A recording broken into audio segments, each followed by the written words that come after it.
Hey Oz, and Happy New Year. Happy New Year to you. Oh, hey, what movie we watching to kick off 2026? To kick off 2026, we have a movie marriage of Interview with the Vampire Hmm?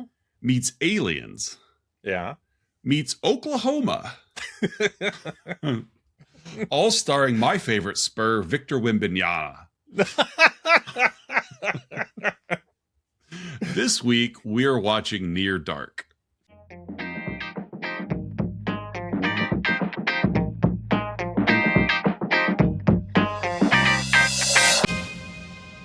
Victor Wembanyama. Well, I figured he ties into the Alien Well, yeah, because and the Spur. I was listening to Dan Bernstein's new podcast, 312. Shout out 312 Sports, Dan Bernstein, Matabataccola's new podcast. Oh, Maddie's on that show too? Maddie's back too. Yeah, he's produced. Nice. He was out of the game for like 8 years or so, and he's back, and it's really good. Yeah, I like Matabatacola. Yeah, he grounds Dan in a different way than any of the other partners Dan has ever had. And Dan's had, of course, you can't beat the old Boers and Bernstein show that Matt produced, but yeah, he reins Dan in a way that makes Dan palatable for everyone. So he intelligently reins Dan in.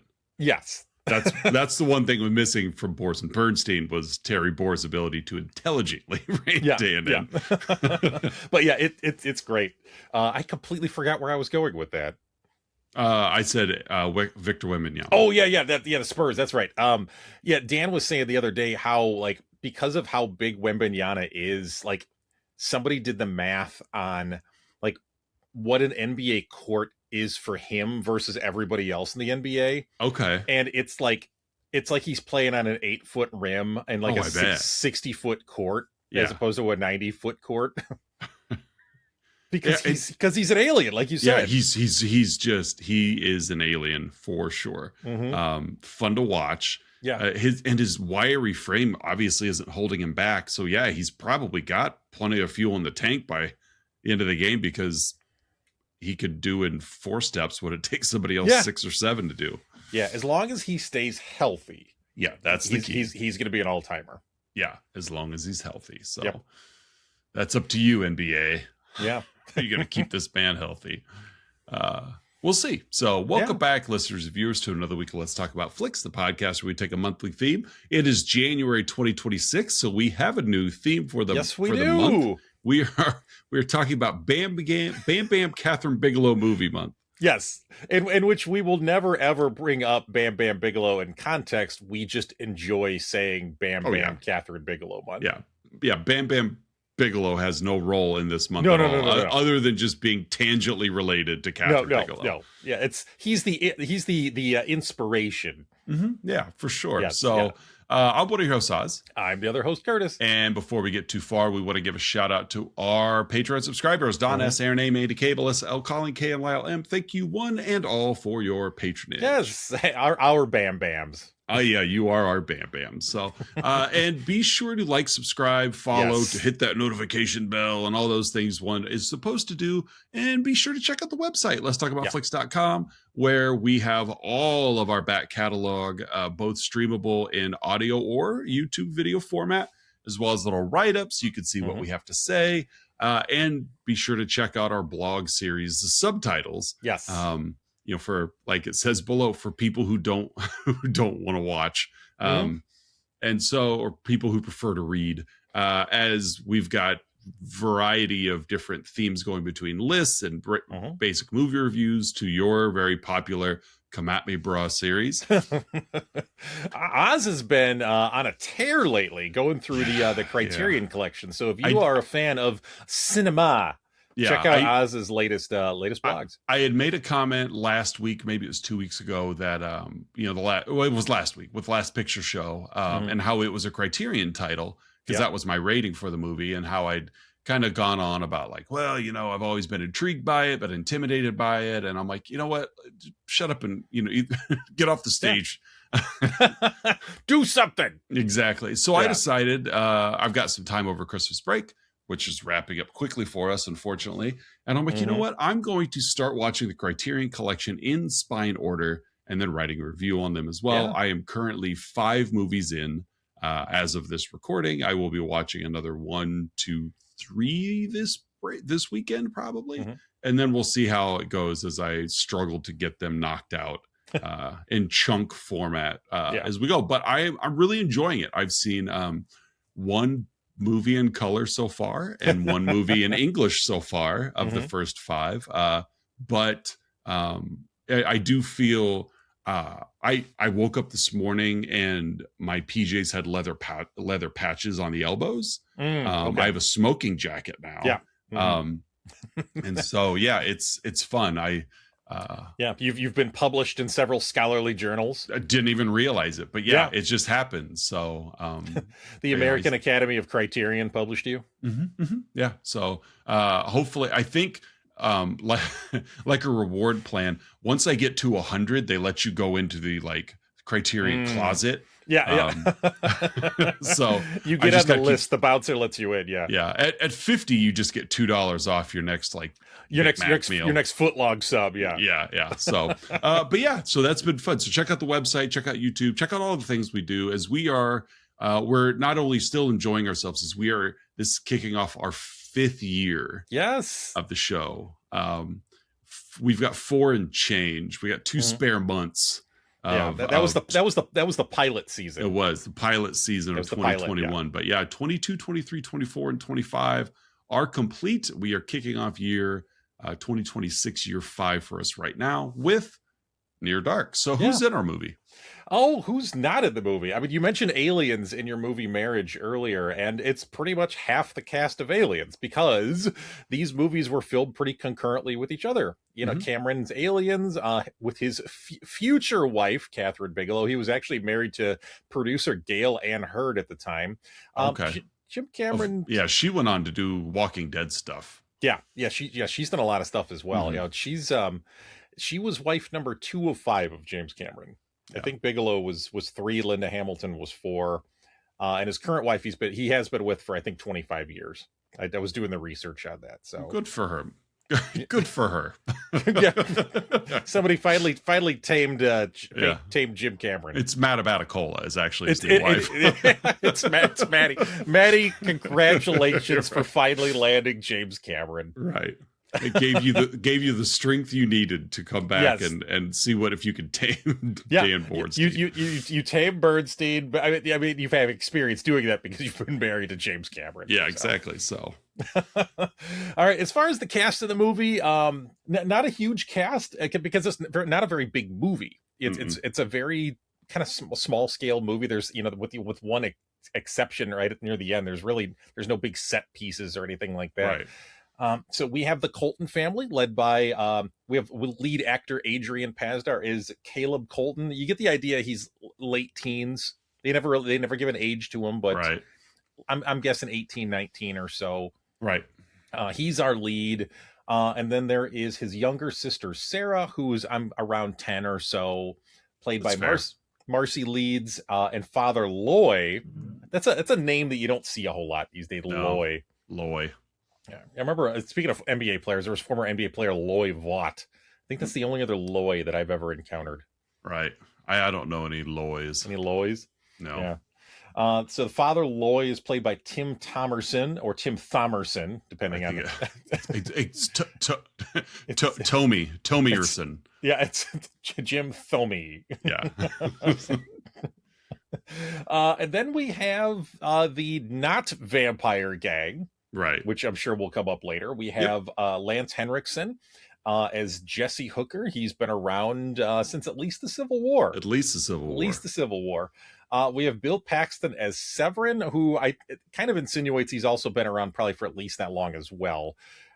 We have Diamondback, who is the mother sort of character in this group of not vampires, played by Jenette Goldstein, actually playing someone who is white in this movie.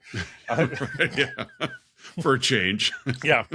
Good for you, Jenette Goldstein. Yeah. She's also a staple. She's been in at least 3. No, she's been in 4 Cameron movies. She was in Titanic and she was in Terminator. Was she Terminator 2? Yeah, she was in Terminator 2. She was also in Lethal Weapon 2. That's where my head went for a second. But that was not Cameron. Yeah, she gets killed somebody had rigged a bomb to her diving board at her backyard pool, and she hits the diving board and does a front gainer. Yeah, well, while being exploded. We don't see how she dies in Terminator 2, but no, we don't. But we also we just see her as the T-1000. Yes, we do. Yeah, so she did somewhere. We have Joshua John Miller as Homer.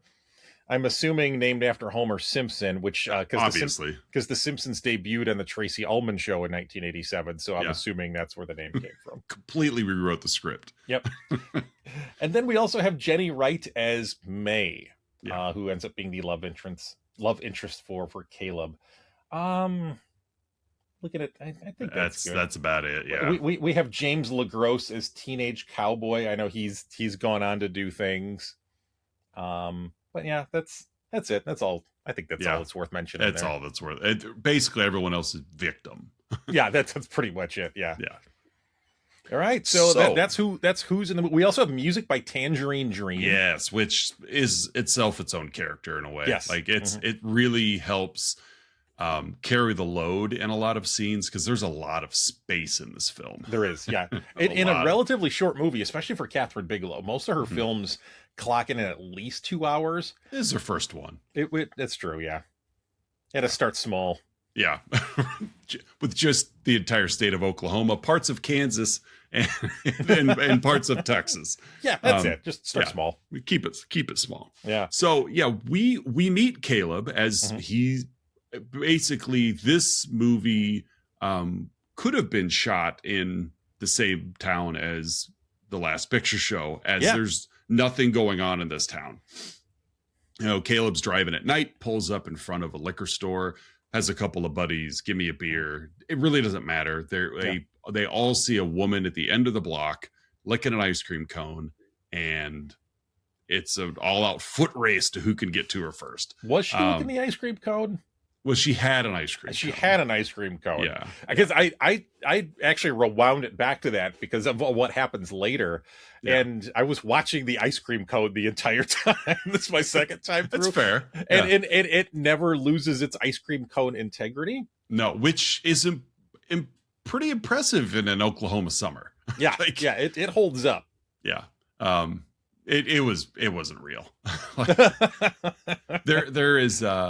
There's a lot of vampiric innuendo very early on here. As one of Caleb's buddies, like, I'm going after you. Bet you are. I instantly thought, like, how different would this movie be if Caleb's friend was actually the one that went down and, tried to put the moves on May here.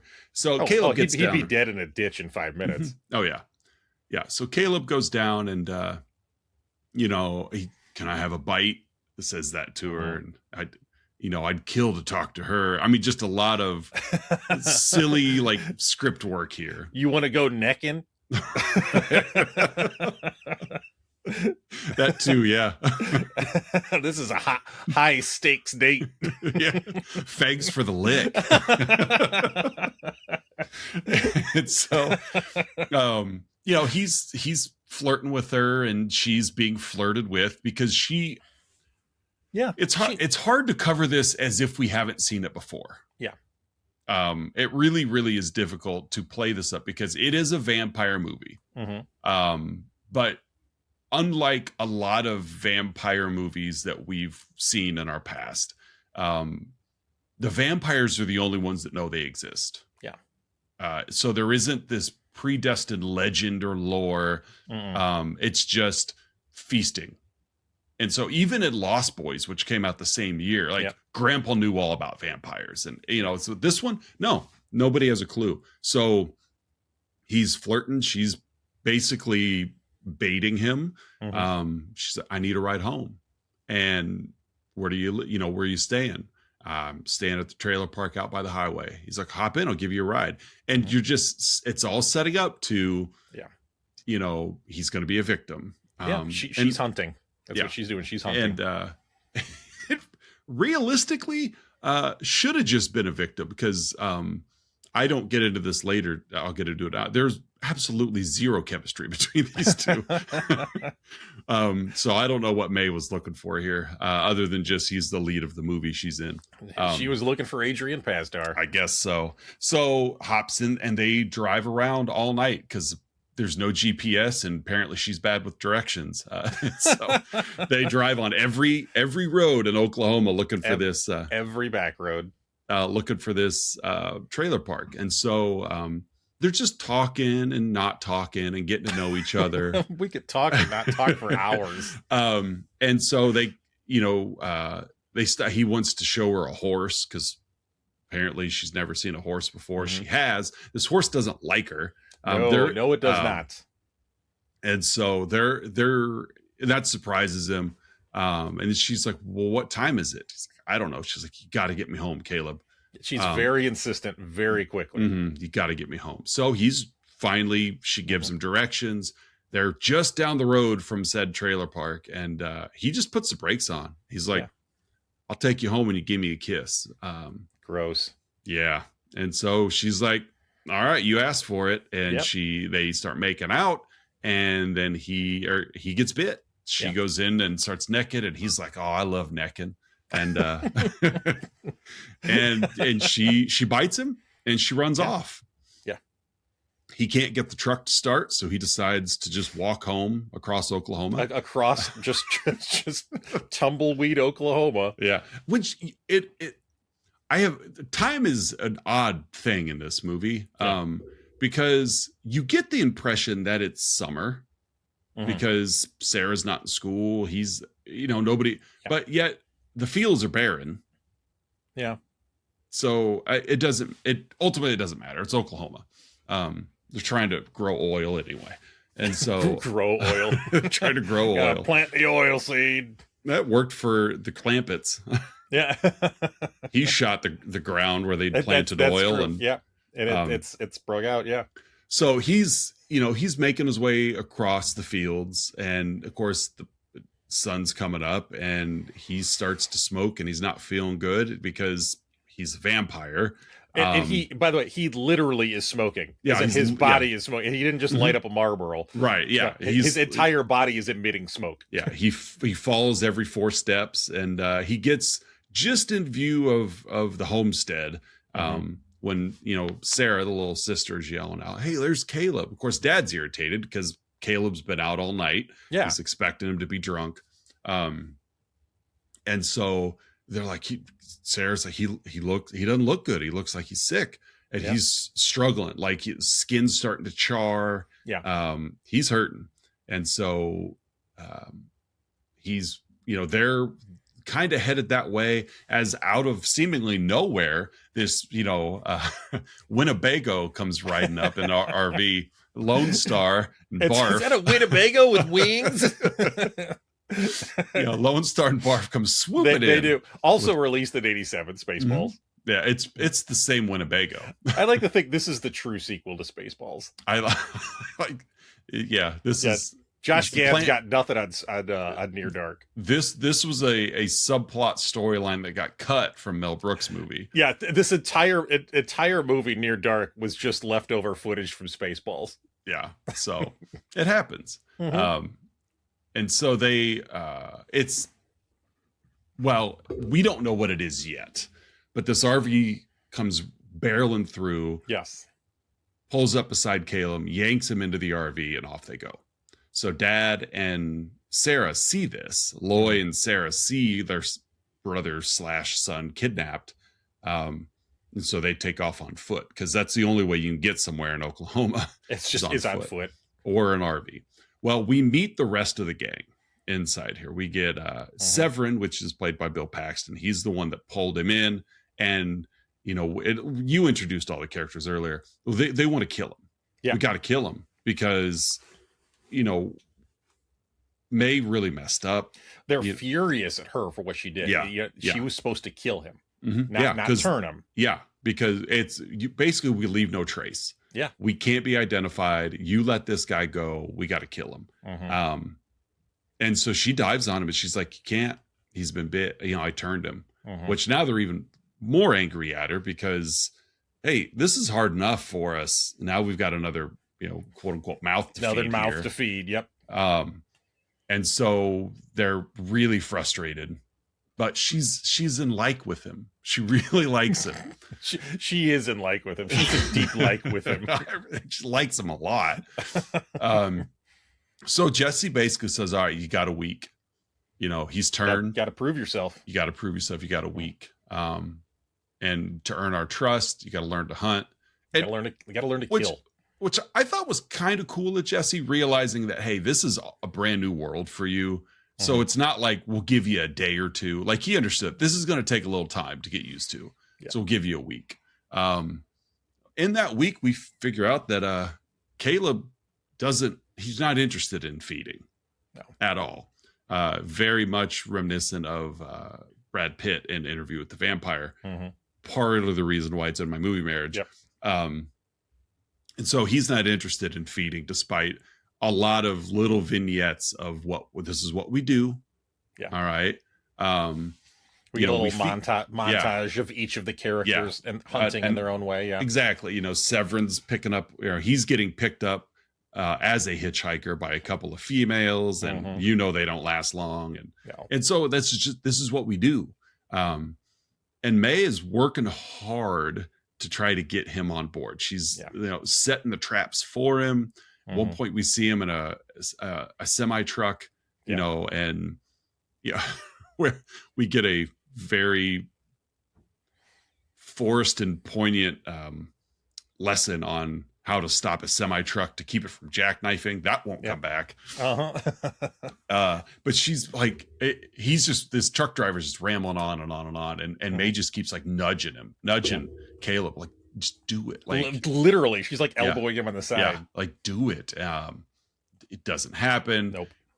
So she's feeding off of his prey, and then he's feeding off of her. Yeah. So he has no problem drinking from her wrist, but he won't kill. He won't kill. And so he's this is it. Like, you're really dragging. We'll give you one more shot. Yeah. We get this really cool, and really that's what the early basis of the film is. Dad and sister are they're driving all over looking for him, talking to the police. They've gone to the cops. Yeah, what are you cops doing? Aren't doing a whole lot. Yeah. And so it's not a lot of back and forth between, because once you establish what Loy and Sarah are doing, we don't need to keep cutting back to them. But we get we get the most popular scene from this movie. Yeah, we do. As the six of them come up over this ridge, backlit. Yes. It's so cool. It is. Yeah. It's, again, you could tell that Kathryn Bigelow and James Cameron are cut from the same cloth. Yeah. With how they frame things, how they light things, your hero shots, that kind of thing. For sure. Yeah. Yeah. They know what they're doing. Yeah. Even with this being her debut film, it wasn't as if she was just some jabroni pulled out of the stands to direct a movie. She'd been on a film set. She knows what's going on. So the six of them descend on this bar, and Severen and Caleb go sit at the bar next to some biker guy. Yeah. Severin's basically just trying to tick him off. Yeah. That's what he does. He just toys with people because he knows there's no consequence to how bad he riles people up. Yeah. Yeah. I'm going to win. And so he's doing everything in his power doesn't have to work very hard to tick off this biker guy, trying to pick a fight so that, the guy takes a swing at Severen. He pulls Caleb in front. The guy ends up punching. He's basically trying to make Caleb mad. So he goes after this guy. Yeah. Caleb won't do it.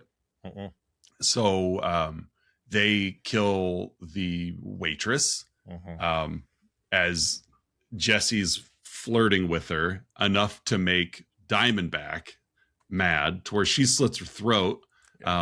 They fill a mug with her blood and take turns drinking after it. It's killing people, fighting people. It's cruel. It's gruesome. It's frightening. Yeah, very much so. And these people, they can't do anything. They try. They're trapped. Yeah. Yeah. They're trying to do something. Severen hops up on the bar as the bartender grabs a shotgun and unloads into Caleb's gut, which first time Caleb's been hurt as a vampire. Yeah, he just kind of goes, "Ugh." Yeah, so he reacts. And then just sort of stands there bewildered. Yeah, he reacts as a human, but realizes, oh, wait, I'm fine. Yeah. Severen then takes the spurs on his boot and slits the guy's throat a couple. It's just absolute brutal scene. Yeah. Brutal scene. Yeah. And then there's May, who at this point hasn't done anything. So she walks up to the lone guy standing, is playing pool, just watching all this happen. Pants full of urine. Yes. So she goes up and starts dancing with him. Again. Just slow dancing with him. Yeah. He's watched these people murder everyone in the bar. Yeah. And so she's doing this for Caleb. You know, like, hey, I'm dancing with this guy. Don't you want some of this? This is all for you. The guy runs, jumps out a window. Caleb gives chase. The rest of them burn the bar to the ground as Caleb's chasing this guy down, catches up to him, lets him go because he can't bring himself to kill. He still can't do it. Yeah. So that's it. You've had your last time. Last chance. They got to find somewhere to go for the night, so they steal a van. Yeah, they basically they don't have time to kill Caleb because dawn's breaking. Right, and they reveal we gotta go somewhere, but that kid's going straight to the cops. Yeah, so they're going to be looking for us. We got to be prepared. So they head to a hotel. They rent a bodega. It was kind of fun because the guy behind the counter is like, "Haven't I seen you here before?" Yeah. It's like, I come through about every 50 years. 50 years, yeah. Yeah. So, make my reservation. Yeah, I'll be back. So they're all asleep. Well, there's a knock on the door. It's the next morning. We don't know that because we do. They don't know it because the windows are all, taped over, aluminum foil. I almost had Jiffy Pop in my in my movie marriage. There's a lot of foil and a lot of people on fire. There's a lot of foil, a lot of duct tape. Yeah. A lot of fire. And so the police are knocking at the door. Severen peeks out the window, gets blasted with sunlight in the face. Yeah. So they're really freaking out now because we're trapped. It's been flipped on us basically.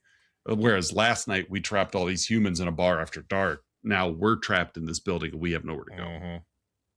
Everybody starts opening fire. They're killing cops. They're getting shot.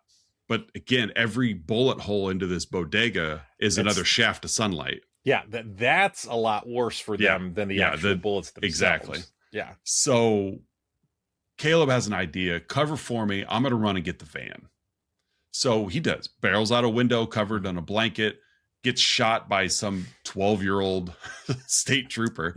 About 14 times he gets shot on the way to the van. Luckily, he's running in slow motion, so the guy's got plenty of time to do it. A lot of squibs they got to get used up by the end of the scene. A lot of squibs. They had a lot of leftovers from the alien set. So. Yeah. So they jump in the 18 van. He comes barreling into the bodega. They all climb in and then drives out the front of the bodega. Apparently it's a 4-wheel drive. You don't need any momentum. You just drive. No, you just go. And they escape. And basically Caleb just saved everybody's life. Yeah. So earned his keep. Yeah, it pacifies him enough because again, the goal is you're done. We are done with you. Yep. You have screwed up for the last time. But you just totally redeemed yourself. You beat me to it. You totally redeemed yourself. So they're all back in good graces. They stop at another hotel. They've switched vehicles again. Caleb asks Jesse how old he is. Jesse's like, well, I fought for the South. Yeah, we lost. So, so my guess is Jesse was changed post Civil War. You think so? I have a hard time seeing the South winning if they've got a vampire on their side. Otherwise Jesse if Jesse were a vampire, there's no reason for him to join the army during the day. He just infiltrates the camps at night and wipes them all out. So that little known fact, all the Civil War battles were during the day. They all were. Yeah, they always agreed to stop at at dusk, and only to restart at dawn. Yeah. Well, it was a gentleman's agreement. Well, and it was a mutual agreement to make sure neither team had a vampire in their midst. Like, yeah, we want it to be mano y mano, this civil war. We don't need the infiltration of vampires. They put the civil in Civil War. That's true. Exactly. So, but yeah, I think Jesse probably was turned after the Civil War, because I think it would have been a huge advantage for the South had he because otherwise, why not just turn your entire Southern army into vampires? Yeah. And then you're not going to lose. Yeah. So that's my guess. They also, we also get a suggestion that Severen and Jesse started the Chicago Fire. Yeah. Not the actual historical fire, but the soccer team. They founded the soccer team. They founded the Major League Soccer team. Yeah. Yeah. They started the Chicago Fire. Hey, Jesse, you would have started a soccer team. I never thought you'd ask. You gotta take the spurs off his boots, though. pop too many balls. We keep losing balls. So we've already established that Loy and Sarah are traversing the Midwest. Countryside. Yeah. Yes. Looking for Caleb. We get a scene where Caleb, this is earlier, where Caleb has tried to, I'm going to go home. He tries to buy a bus ticket. He's a couple bucks short. He gets the rest of the money from a cop. He actually gets on the bus. He's headed home. Gets off the bus because just the pull is too much. Yeah, the hunger.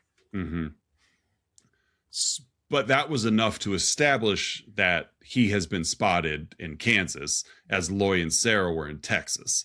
So they start headed back home as we all converge on a hotel. The vampires are staying the night because that's what they do. They're going to go feed. They're going to play some cards. Yep.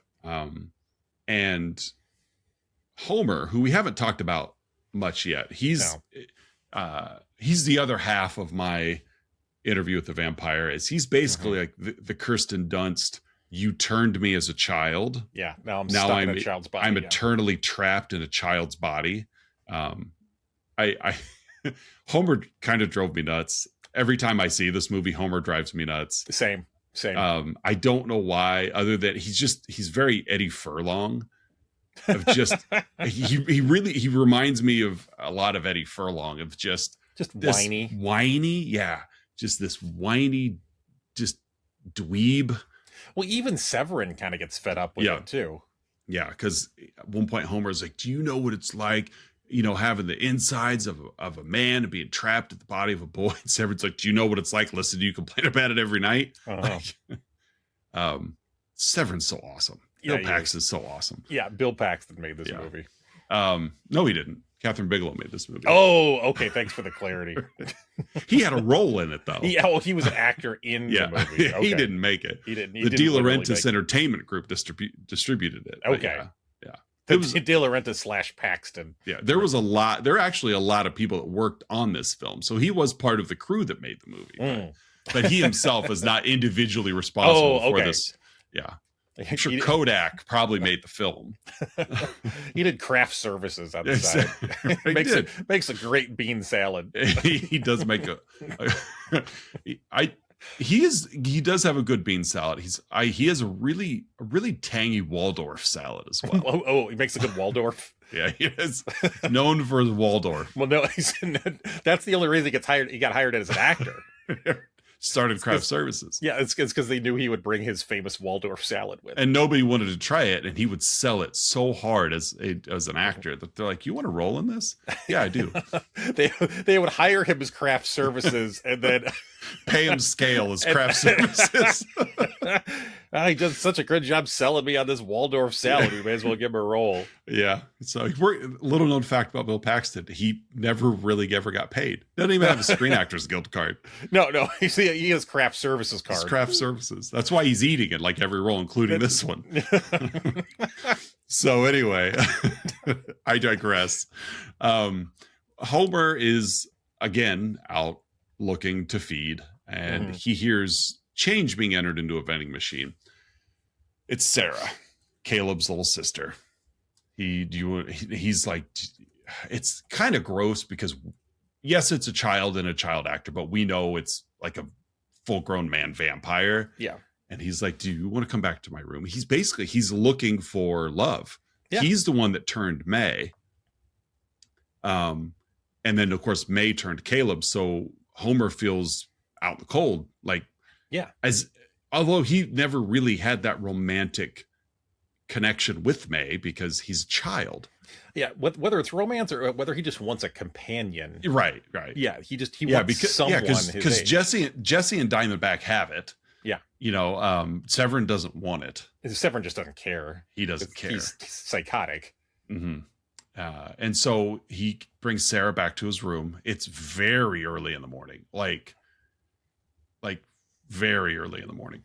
Yeah, I think they mentioned it's around 5 in the morning. Yeah, they make a comment about 5 a.m. Why she's out getting a Coke at 5 a.m., I don't know, but that's on Loy. Yep. So they bring her back. Of course, she doesn't suspect anything. They're trying to watch TV, but TV goes off air at 5 a.m. Maybe. I don't know. It's Oklahoma.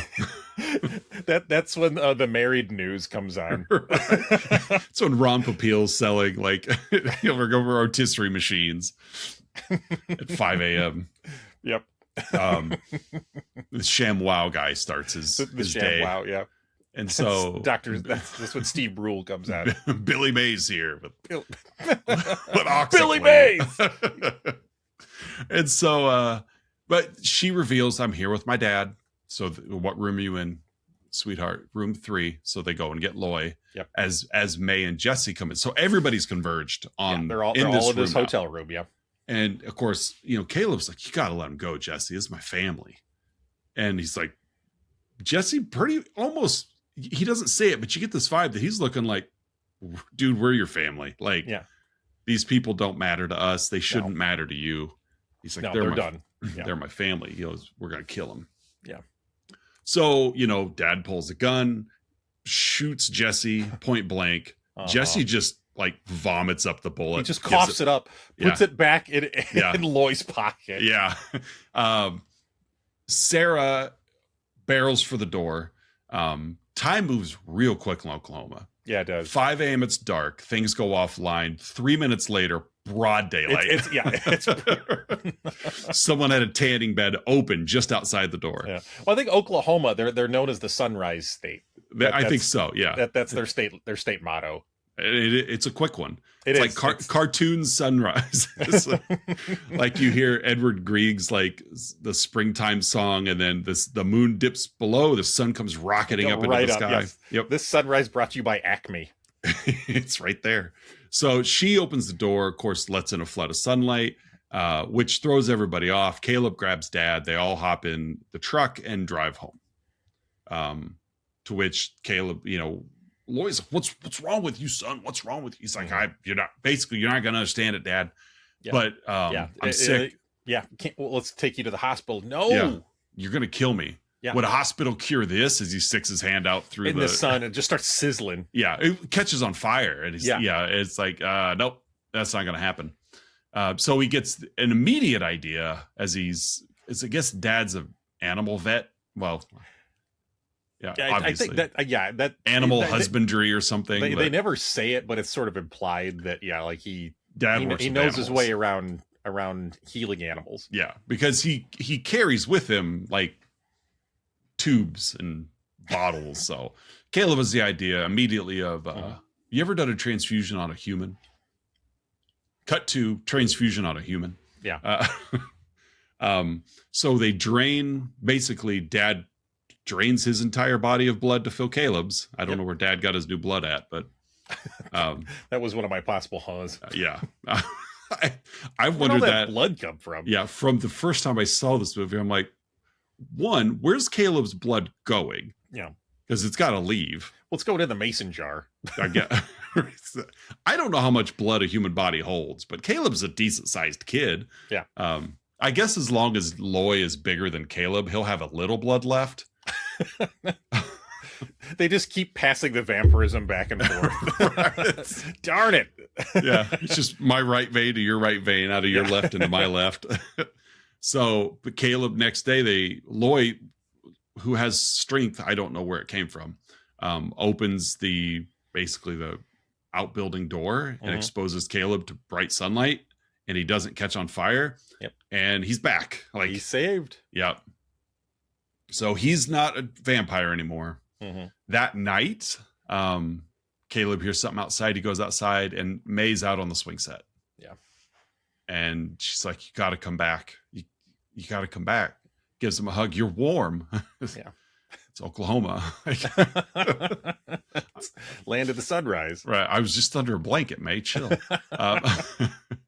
And so, but no, she realizes he's human again. They make out. Why she doesn't just bite him again, I don't know. But the whole movie just starts over. He just stomps his foot and goes back to the shed for another transfusion. They just keep transfusing. Dang, damn it. Lloyd's looking real thin. He's just got his hat. He's just waving himself. Oh, man. I can't do it. Couldn't have given it a day, Caleb. Get the horse. He gets a horse transfusion. Get the horse and horse blood. Now he's the powers of a man and a horse. I've got horsepower now. I'm so fast. The horse shrivels up. It's got Ozempic face. So, but basically, May distracts Caleb, and they kidnap Sarah. Caleb realizes that they've kidnapped Sarah. Goes out. They've slashed his tires. So he jumps on the horse, the bloodless horse, and rides into town. Not many extras had to sign a contract on this movie. So, there is no one in town at all. So Caleb comes riding into town on his horse at night, which is not the best time to go looking for vampires. Nope.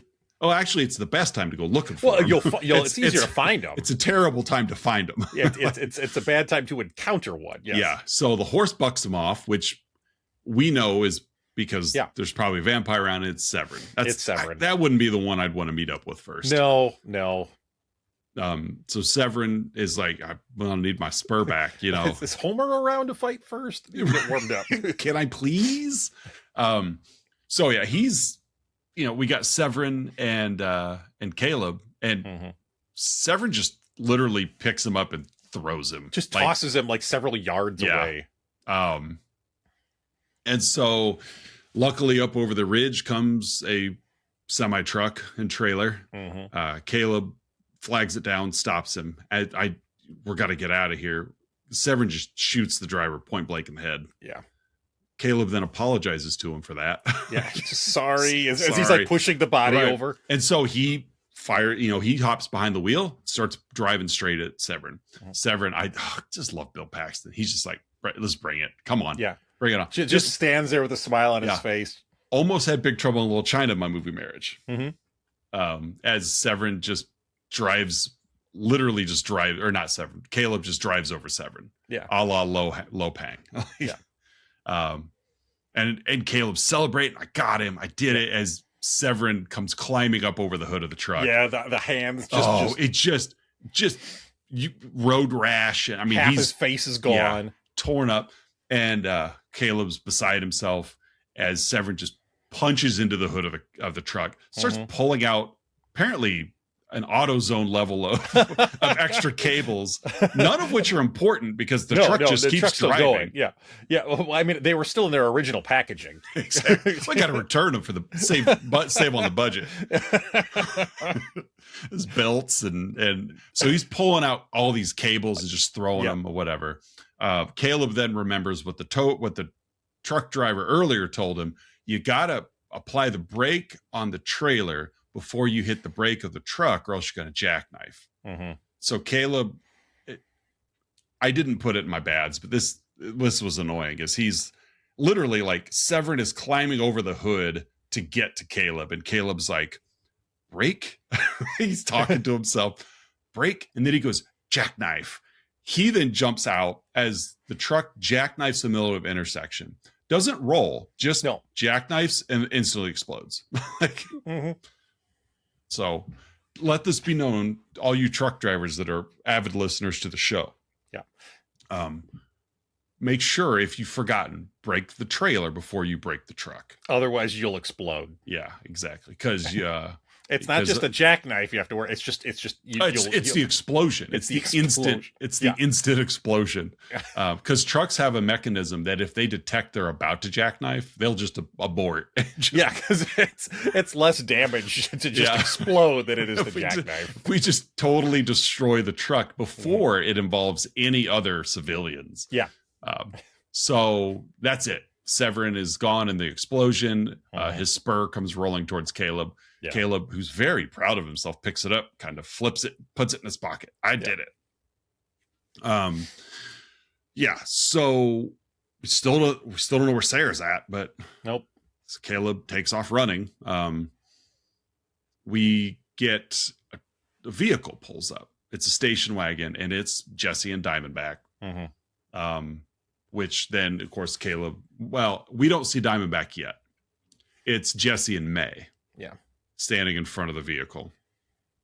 Jesse's like, "Where's my sister?" Which we obviously know she's in the car because you can kind of see rummaging around through the windshield. But yeah, Homer is in the back seat with Sarah. Basically, keep it quiet, keep it quiet. You guys are vampires. Like, you could overpower literally anybody, and he's struggling to keep this like 10-year-old girl at bay. Yeah. Why they didn't turn her immediately, I don't know. Like Caleb's the prize, apparently. So Jesse is like, "You're going down, son," as Diamondback is sneaking up behind Caleb, pulls a knife, because she's the knife. She's a knife lady. Yep, she's the knifer. I have a feeling that's probably a Jenette Goldstein preference. Like, can I do something other than a gun? Give me a knife. Well, she was toting around that gigantic gun in Aliens. That's true. She's tired. Yeah. I just need something lighter. Yeah, I actually wanted her to use that same gun in this movie, and it was just a little much. This is on loan from the Nostromo parts department. Yeah. We're gonna need that back. Yeah. James Cameron and Kathryn Bigelow had the conversation. She's like, "Please, James." He's like, "Look, I'll give you a lot, but I'm not giving you that gun. I'm not giving you the gun. No. I'll give you the entire cast of my film, but not that gun. You're not getting that gun." So she pulls a knife. She's going to throw it at Caleb. Sarah breaks free of Homer and jumps out of the car and warns him as he ducks just in time for Diamondback to throw the knife. And it's a good throw, because it is. Gets Jesse right in the mouth. In the mouth. Yeah. He pulls it out. It's got blood all over it. And they take off, as they do. Yeah. They're on foot. Of course, Caleb's fine. Sarah's fine. May's not so fine. But luckily they've got a blanket. There's plenty of blankets. There's lots of blankets in rural blankets Oklahoma. And coats. They're following them because I don't know how much of a head start they got, but they got really far. They did. Yeah, it's they got really I don't know. I'll get to it later. And so they come barreling in on the station wagon, and Homer hops out to chase down Sarah. Yeah, dawn has broken, so there's it's well, sunny. No, they still have Sarah. Sorry. I got a little ahead of myself. Caleb and Sarah are running. He's carrying her. He's just carrying her at full speed across the field. He trips. She gets up, and they're within home. He's like, "Just go, Sarah, go." So he's like, I guess, proud of her, kind of like when you're teaching your kid how to run, how to ride a bike, and you let them go Sarah. And watch. Right. So he's watching her run as the station wagon comes flying up and basically grabs Sarah the same way they grabbed Caleb earlier in the film. May grabs Sarah, and she jumps out of the back of the station wagon with Sarah. Breaks the window. Yeah. That's how Sarah, May, and Caleb all get together. Homer jumps out of the station wagon to chase after Sarah. He instantly catches on fire. Yeah. So he's chasing her down. He just explodes. He does. So Homer's taken out. Homer's done. Yep. The sunproofing, they didn't have much time to sunproof the station wagon. So Jesse and Diamondback, with the sun blaring in through the windshield, because it's Oklahoma, it's going to get every angle at all times. They catch on fire. The car explodes. So now they're done. So somehow May is still alive. May's fine. Well, love. It's the power of love. Oh, it's like still. I don't know if they love each other. It's the power of like. Yeah. Really thick blanket too. Yeah, that helps. It was one of those moving blankets. He just wanted it. Like Caleb just wanted. He willed her to live. Cut to throwing open the door of the outbuilding, and May is exposed to sunlight. Caleb's got a bandage on his wrist, or on his like the crook of his elbow, as they've given her a transfusion. So she's now cured. She says she's afraid because she's only been a vampire for like 4 years, but it's been 4 years since she's seen the sun. She asked to actually asked him about it earlier. Like, how's that feel? I'm like, it's only been 4 years. Like, you remember what the sun feels like. So he pulls her in to comfort her and cut to freeze frame. And that's Near Dark. That's Near Dark. Yeah. 1987's Near Dark. Very simple plot, really. Yes, very simple plot. Yeah. Which is okay. Like, and for a movie like this, it works. Yeah. Hey, folks, every week, Oz and I give our own unique rating to the film we've been yapping about. In this case, Kathryn Bam Bam Bigelow's directorial debut, Near Dark. Oz, how would you rate this flick? I'm giving this 7 successful blood transfusions. 7, because it took that many. Yeah, anytime you need it, you've got it. Yep. So you always have more blood. Yeah, and the Colton family they've got enough blood to give. They're fertile with blood. Yeah, they are. They're fertile with blood. That's their vice. That's why he was such a bad vampire. It's like, I've got plenty of blood. I really have no room for more. I'm full. It's not that I'm unwilling to kill. I'm just stuffed.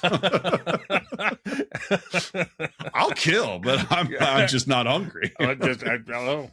And I don't want to waste food. So that's my rating. 7 successful blood transfusions. There you go. I like it. What do you got? Okay.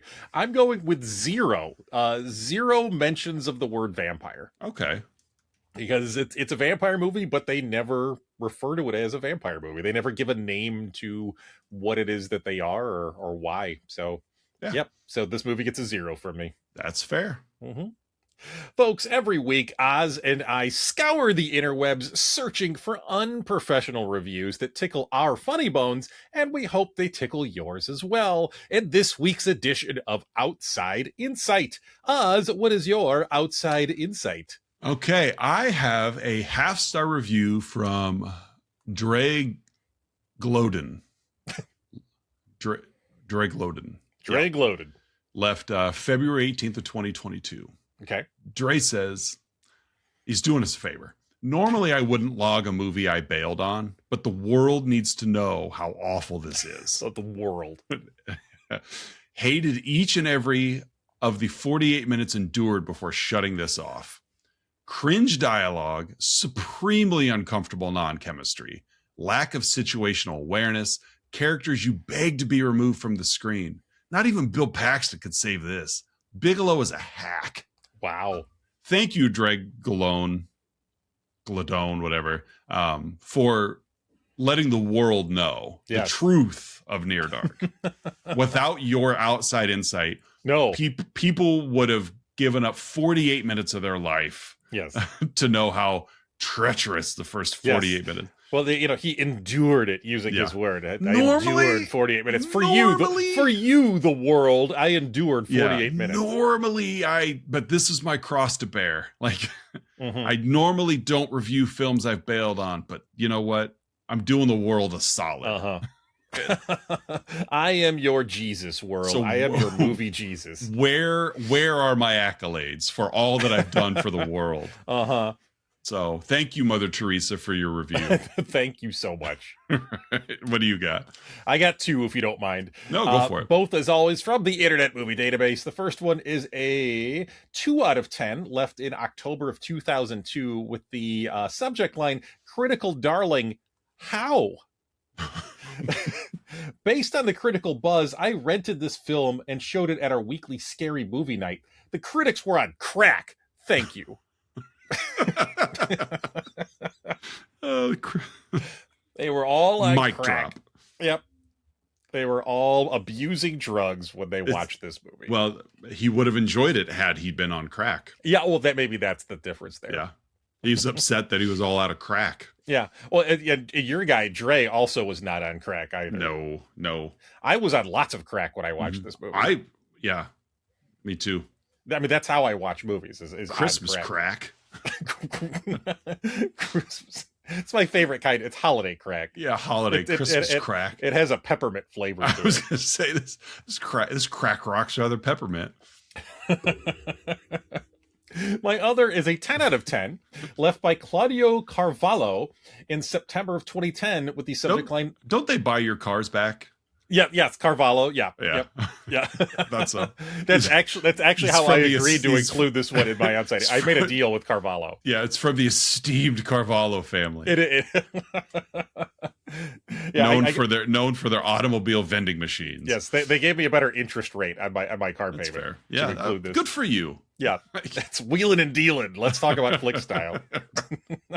We'll go find our own power sponsor. of our podcast. Yeah. We'll go find our own sponsors. Thank you very much. Subject line: one of my favorite cult movies. I'm kind of skipping around here a little bit. Yep. Near Dark is an earlier work of the Oscar winner Kathryn Bigelow, an original and gore road movie and one of my favorite cult movies. I do not precisely know how many times I have watched this film, but the previous time was on the 30th of December 2002. Note, today, October 16th, 2010, I have seen Near Dark again, now on Blu-ray that I have just bought. Note, October 5th, 2013, I saw this movie again. Note, October 17th, 2020, I saw this film again. Dear diary. So this person went back in and edited their own IMDb post, not once, but twice. Just to let people know when they've seen it most recently. I watched it again. Yes. I wonder if this person does this with all of their movies. There's only one way to find out. Yeah, go to Carvalho's website. Yeah. You can shop for a used car and look for edited IMDb reviews. Get yourself rock bottom prices on a pre-used Prius. On a 2014 Hyundai. Exactly. And figure out how many times he's seen his favorite cult films.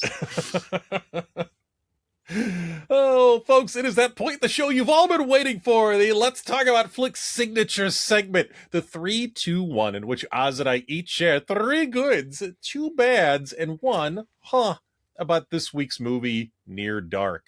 Oz, what are your 3 goods? My first is the avoidance of the term vampire. Yeah. It keeps everyone but us in the dark.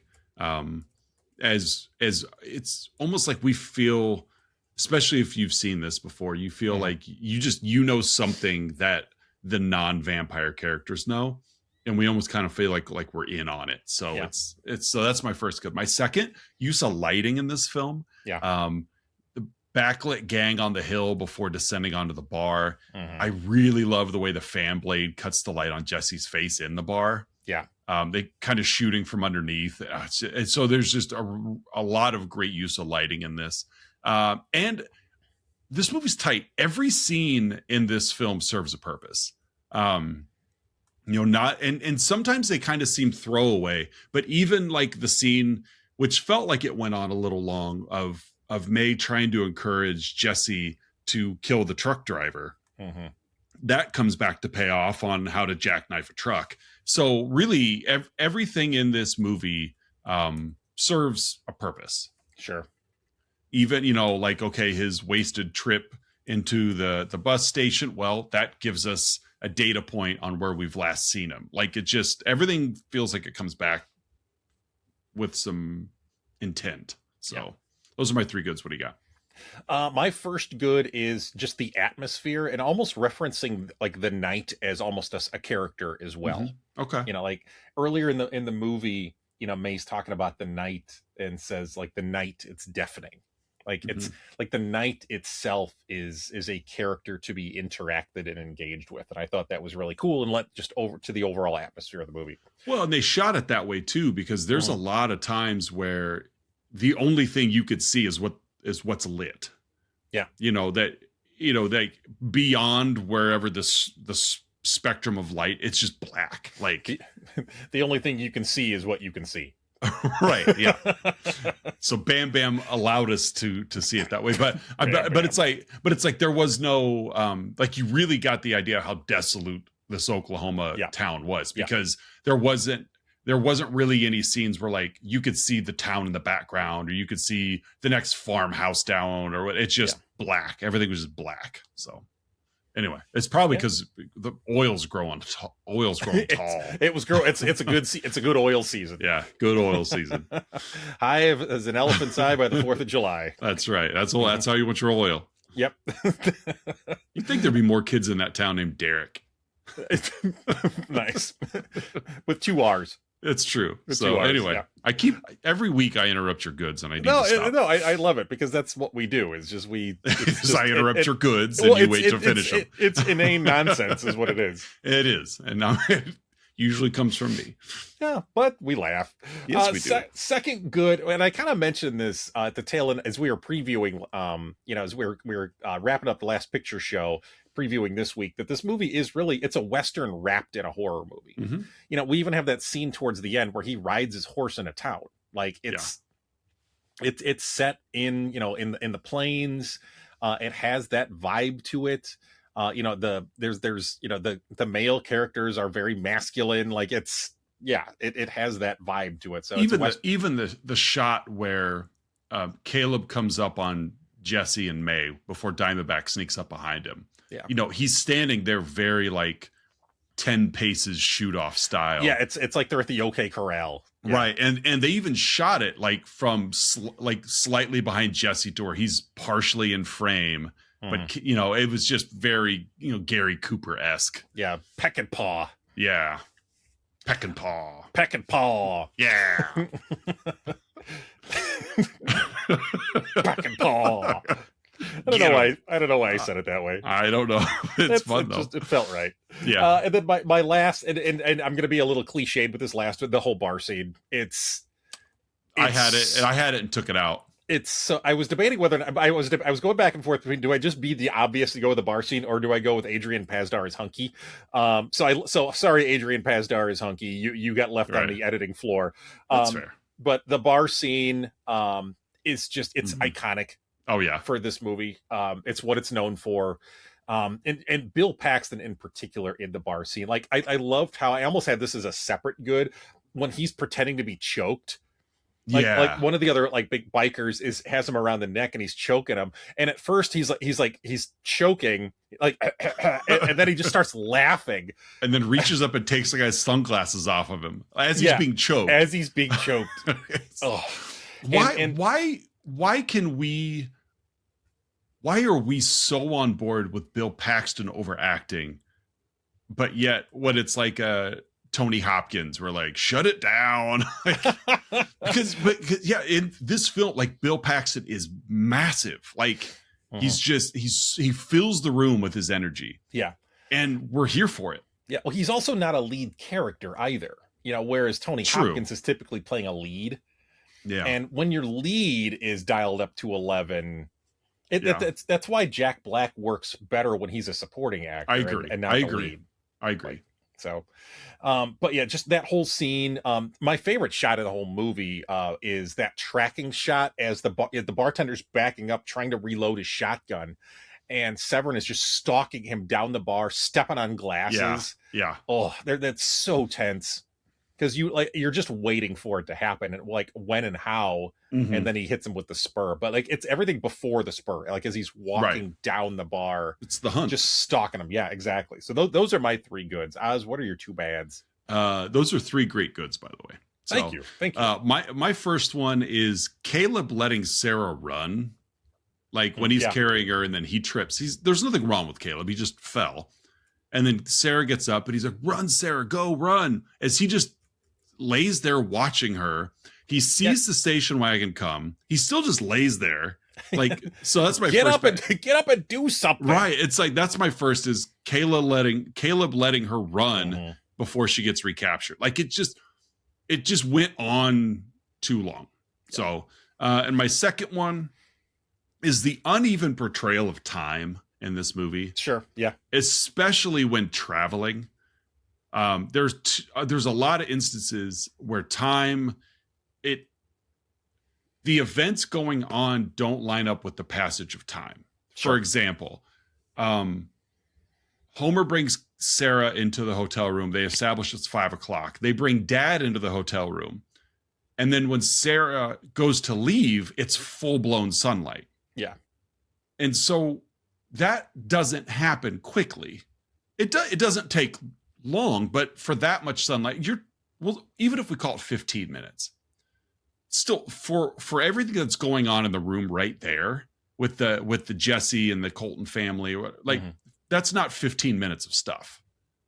Like you're either going to kill them or you're not. You're not going to just talk 15 minutes is a long time to fill with that. Another one would be when, Diamondback throws the knife and it hits Jesse in the throat. And then Caleb grabs Sarah on foot and they take off. And now they're like outside of town. And they're outside of town before Jesse and crew come up on they're literally right there by the station wagon. It took him a long time to pull that knife out of his mouth. We watched him pull the knife out of his mouth. But we don't know, but it was slow motion. That's true. Maybe they went looking for Severen. I don't know. But it just there was some of those passage of time where when Caleb takes May to see the horse, it's dark. Yeah. I mean, it's like nighttime dark. The horse rears up and runs off, and May's like, "Ooh, horses don't really like me. Oh crap, sun's up." Like how long have we been by this horse? Right. It's like, so just that's my second bad is it's just, if you think about it too much, which I did because I've seen this movie several times. Yeah. I was looking for bads, and that was one. It's like there was not enough action happening in the time that time was passing, or there was too much action happening in the short amount of time. Whether I'm going to run 4 miles carrying my sister before this car can catch up with me. Just those little things. So that's my that's it. Was the uneven passage of time. That's well said. Well said. That makes complete sense. Rambled, but anyway.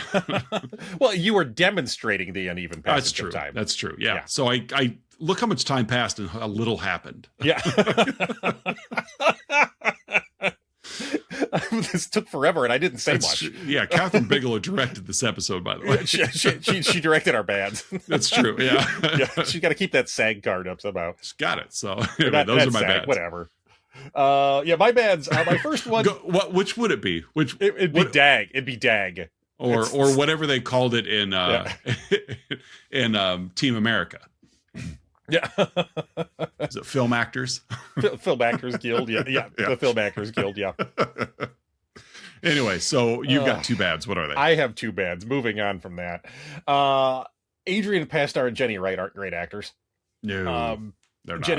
Jenny Wright in particular. Yeah. Adrian Pasdar, again, hunky man. And he has had more of an established career. Yes. They did their best. And granted, they weren't asked to do a whole lot either. It's a very simple film, but they're just not great actors. Right. Well, this movie was about the three Cameron loners, really. Yeah. Yeah. So, but I'm with you.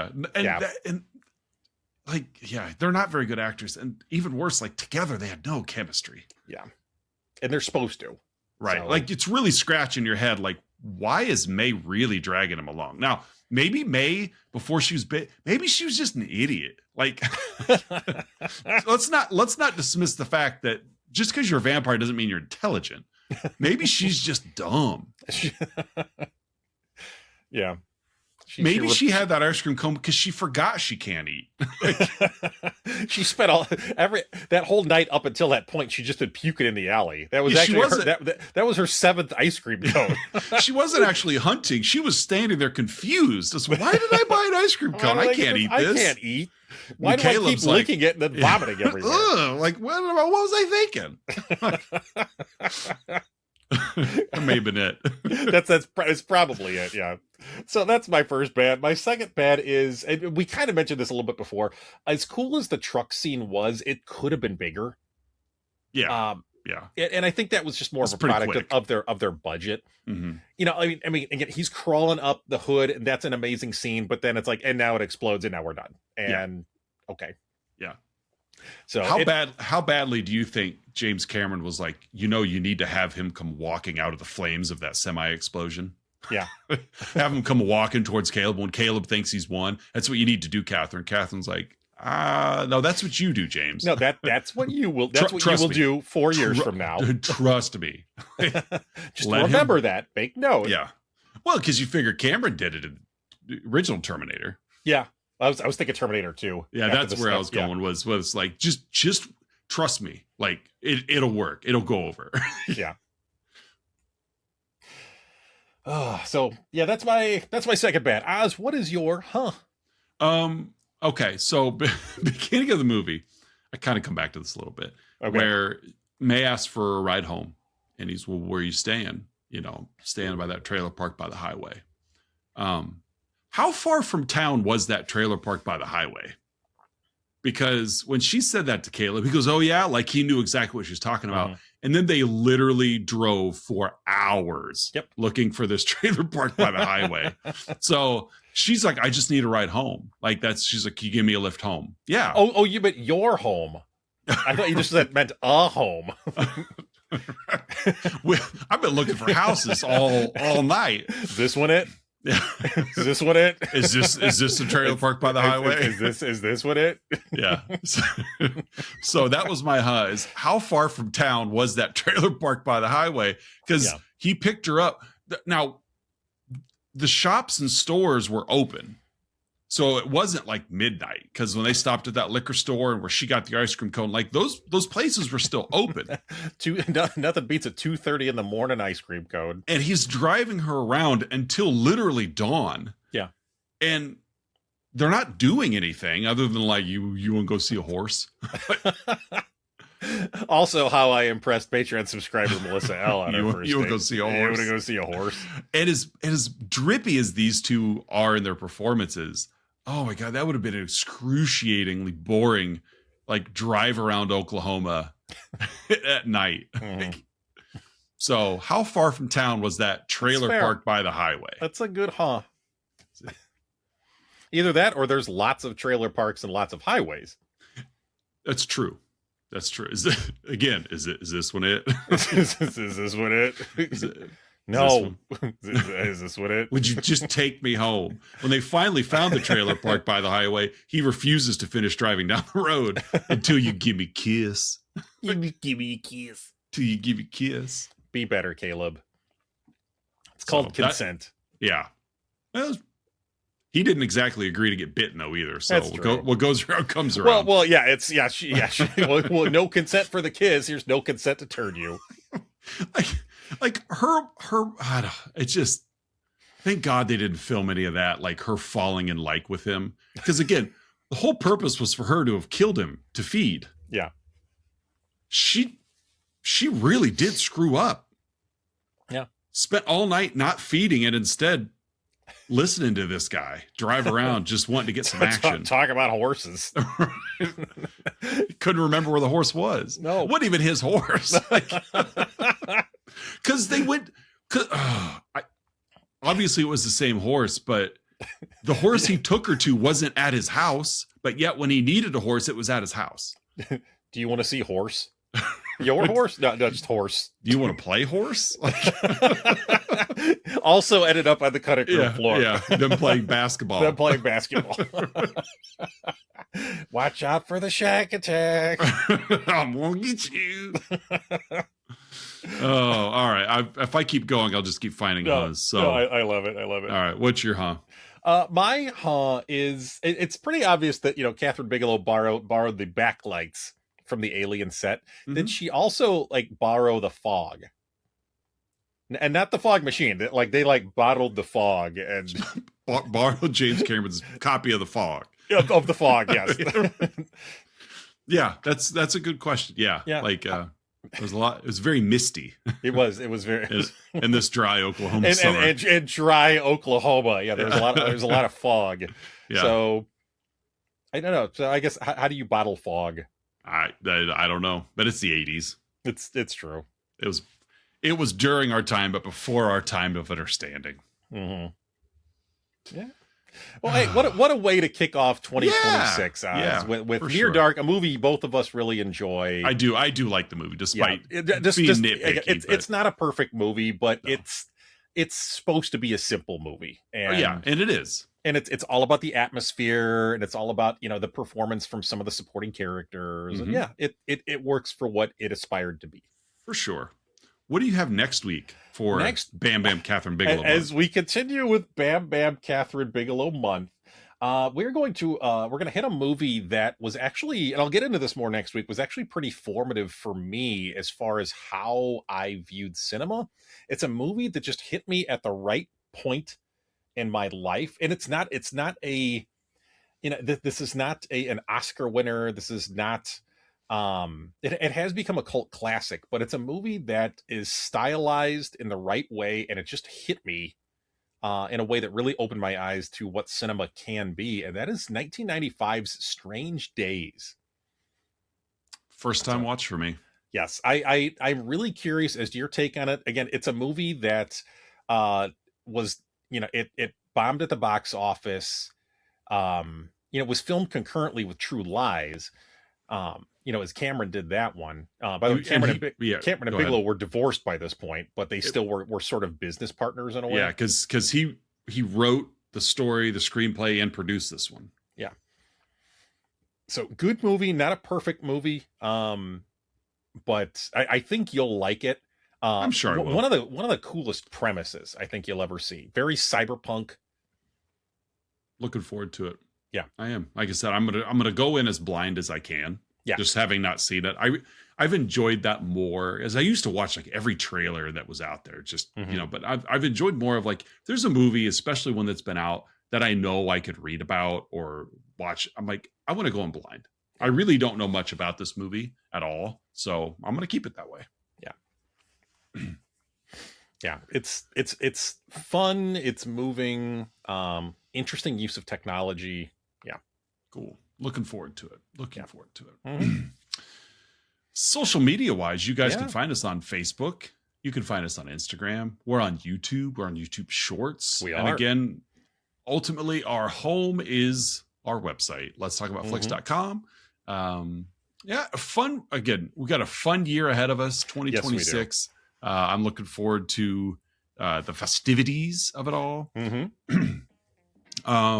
And hopefully we got some cool stuff coming in the new year for all of you as well, aside from just episodes and blogs. So again, I think one of our goals, my goal anyway, is see if we can't land our first like celebrity guest. Yeah. I don't know of what caliber celebrity. I don't care. Like if we could bring someone in that's willing to give us time and to not for an interview, to just watch a movie, just watch a movie and chat about it. Yeah. That's all we would love the insight on is we're not going to go down the road of every other co-host or interviewee, no, not going to treat them like a celebrity. We're just going to treat them like a fellow film watcher. Right. So without dismissing the fact that yes, they have insider knowledge of how Hollywood works. Yeah, we'll have a different perspective on things. Yeah, for sure. So looking forward to possibly that. But until next week, this is another episode of Let's Talk About Flicks. I'm Oz. I'm Curtis. And we'll see you guys next week with Strange Days.